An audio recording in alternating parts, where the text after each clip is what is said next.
Hi guys, welcome back to my channel. నేను Monica, మీరు చూస్తున్నారు మోనిక పవన్ కుమార్. ఈరోజు వీడియో ఒక వ్లాగ్ అనమాట.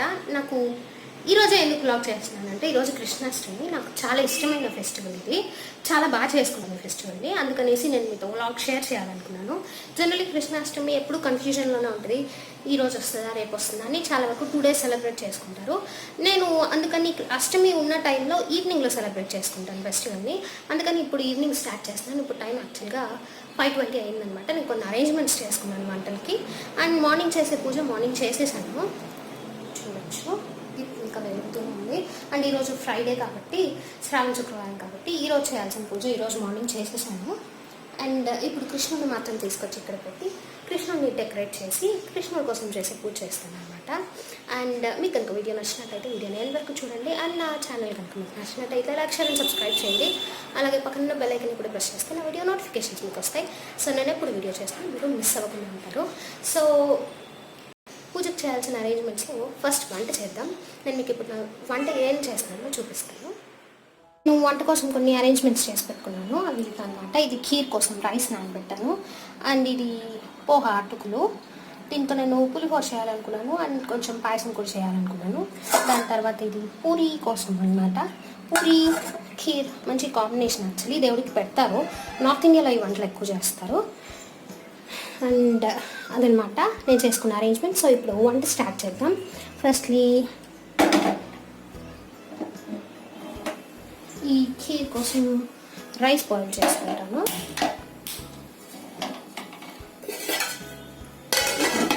ఇది బాయిల్ అవుతూ ఉంటుంది.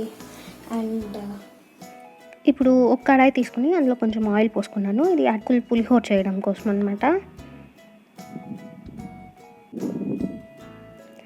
ఆయిల్ కాస్త వేడైన తర్వాత అందులో కొంచెం ఆవాలు, జీలకర్ర, పచ్చిశనగపప్పు, అలాగే కాస్త ఉద్దిపప్పు,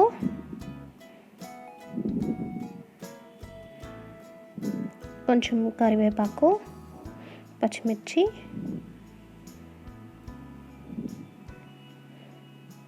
ఒక 2 ఎండుమిరపకాయలు కొంచెం కట్ చేసినవి, అంటే జనరల్లీ పోపు కోసం వేసేవన్నీ వేసుకొని కాసేపు వాటిని బాగా ఫ్రై చేసి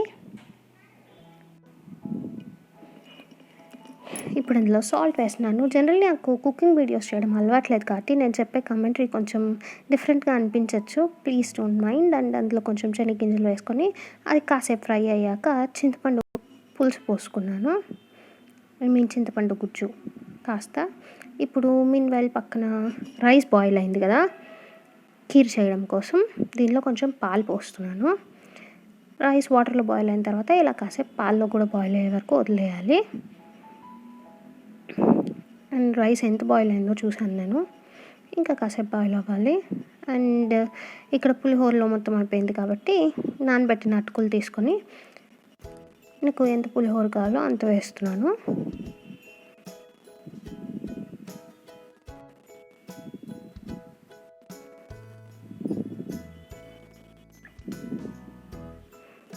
అండ్ పులిహోర అయిపోయింది. సాల్ట్ నేను మధ్యలో ఎక్కడో వేసాను, ఆ క్లిప్ మిస్ అయిపోయింది. ఒక వంట కంప్లీట్ అయిపోయింది. ఆ తర్వాత లాస్ట్లో కొత్తిమీర వేసుకున్నాను, దాన్ని మిక్స్ చేసుకుంటున్నాను.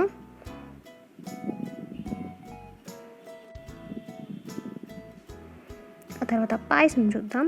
ఇందులో కొంచెం షుగర్ వేసుకొని, నా వంటల్లో కొలతలు ఉండవు, నేను మెజర్మెంట్స్ చూసి వంట చేయను. జనరల్గా నాకు ఎలా వీలైతే అలా చేస్తాను.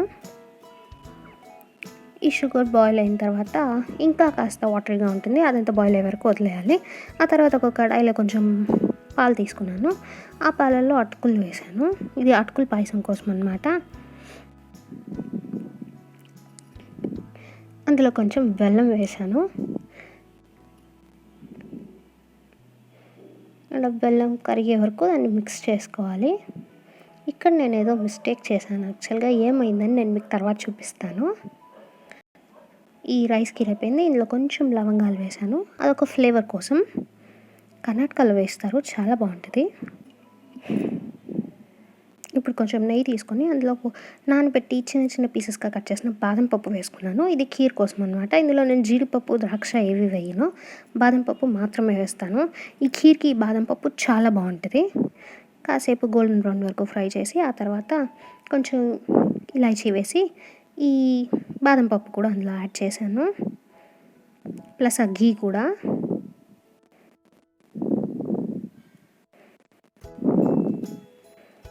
అంతే, ఖీర్ రెడీ అయిపోయినట్టే. మేమైందో తర్వాత చెప్తానన్నాను కదా, ఇలా పాలు విరిగిపోయాయి అనమాట. అయినా పర్లేదు, పాయసం చేయడానికి చాలా దారులు ఉన్నాయి. సో ఇప్పుడు నేను కొంచెం నెయ్యి తీసుకొని అందులో కొంచెం జీడిపప్పు వేసి దాన్ని కొంచెం ఫ్రై చేసి, అది ఫ్రై అయిన తర్వాత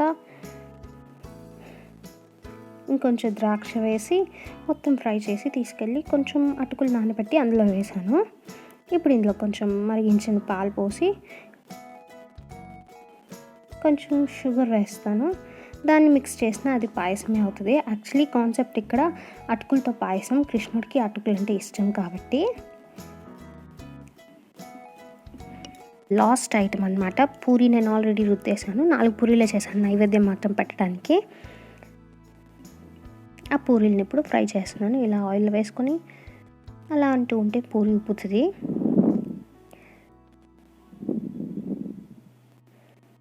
యాక్చువల్గా ఆయిల్ చాలా తక్కువ వేసుకున్నాను నాకు తెలిసి, అందుకే పూరీలు బాగా ఫ్రై అవ్వలేదు.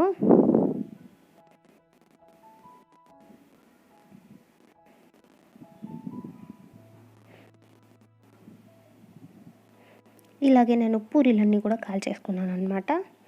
సో మొత్తం మీద ఇక్కడితో వంట అయితే ఆల్మోస్ట్ అయిపోయింది. ఇవి కాకుండా నేను ఒక కప్లో కొంచెం పచ్చిపాలు, అందులో కొంచెం బెల్లం వేసి కూడా దేవుడికి పెడతాను, ఎందుకంటే కృష్ణుడికి అది చాలా ఇష్టం కాబట్టి. సో నా వంట అంతా అయిపోయింది, ఆల్మోస్ట్ 1 hour అయింది వంట అవ్వడానికి. అండ్ ఇప్పుడు నేను మా కృష్ణుడి డెకరేట్ చేస్తాను అనమాట. దానికోసం ఫస్ట్ గార్లాండ్ రెడీ చేస్తాను, నా చేతితో పెడతాను అనమాట. దీనికోసం కొంచెం టైం పట్టిన, ఆ తర్వాత ఇంట్లో అడుగులు వేస్తాను, పూజ చేస్తాను. కొన్ని చామంతి పూలు, కొన్ని రోజా పూలు తీసుకొని వాటితో నేను ఇలా దండ కడుతున్నాను అనమాట. వాటి కాడలు కట్ చేసేయాలి. ఈ నీడిల్తో పియర్స్ చేసే ప్రాసెస్లో కాడలు అడ్డం వస్తాయి అండ్ చూడడానికి కూడా దండ బాగోదు.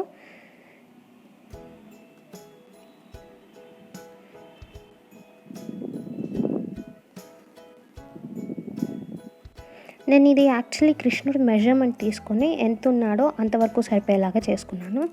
మీరు ఒకవేళ ఏ పటానికి వేయాలనుకున్నా, ఏ విగ్రహానికి వేయాలనుకున్నా విగ్రహం సైజ్ తీసుకుని మెజర్ చేసుకుని దాంట్లో చేసుకుంటే ఇంకా ఈజీగా ఉంటుంది. ఇది చాలా సింపుల్ అనమాట. యాక్చువల్లీ దీనిలో ఏమీ లేదు. చిన్నపిల్లలు కూడా కుట్టేయాలనుకుంటే కుట్టేస్తారు. అంత కాంప్లికేటెడ్గా ఉంటే నేను చేయలేను. ఫస్ట్ నేను చేసిన అంటే ఇది ఈజీగానే ఉందన్నమాట.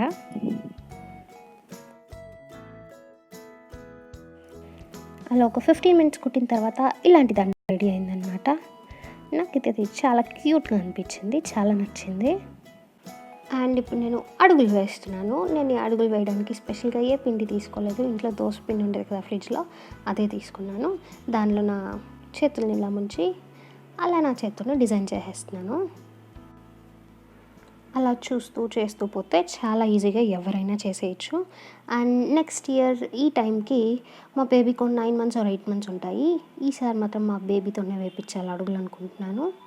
చూద్దాం వేస్తుందో లేదో. ఇలా నేను ఇల్లంతా అడుగులు వేసేసాను.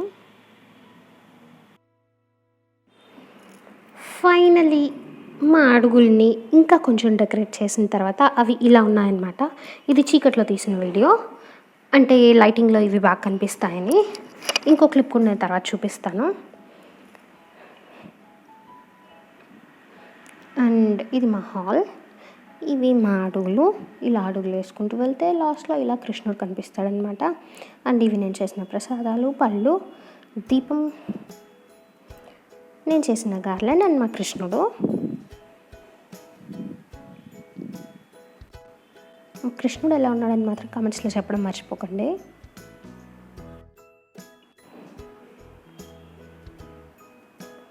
ఇది అదే క్లిప్, కాకపోతే లైట్ ఉన్నప్పుడు తీసింది. యాక్చువల్లీ ఇది ఈవినింగ్ టైం కాబట్టి ఈ లైట్స్ కొంచెం డిమ్గా అనిపించాయి, సరిగ్గా కనిపించలేదు. నేను స్టార్టింగ్లో ఇన్సర్ట్ చేసిన క్లిప్లో మీకు బాగా కనిపించి ఉంటుంది. చూసారు కదా, ఇలా సెలబ్రేట్ చేసుకుంటాం మేము కృష్ణాష్టమి ఎవ్రీ ఇయర్. అంటే ఎవ్రీ ఇయర్ ఇలా కుదరకపోవచ్చు. ఈసారి నాకు చాలా బాగా నచ్చాయి అన్నీ. కృష్ణుడు, ఆ డెకరేషన్, ఈ అడుగులు అండ్ నైవేద్యం అన్నీ చాలా బాగా కుదిరాయి ఈసారి. నాకు చాలా నచ్చింది. కృష్ణుడు చాలా క్యూట్గా ఉన్నాడు. నేనే దిష్టి పెట్టేసుకుంటాను. అండ్ అదనమాట మొత్తం మీద మా కృష్ణాష్టమి. మీకు నచ్చినట్లయితే నా వీడియోని లైక్ షేర్ అండ్ సబ్స్క్రైబ్ చేయండి. అలాగే వీడియో చూసినందుకు thanks and wish you all a very happy Krishnashtami. And thanks for watching. నేను మిమ్మల్ని నా నెక్స్ట్ వీడియోలో కలుస్తాను. బాయ్.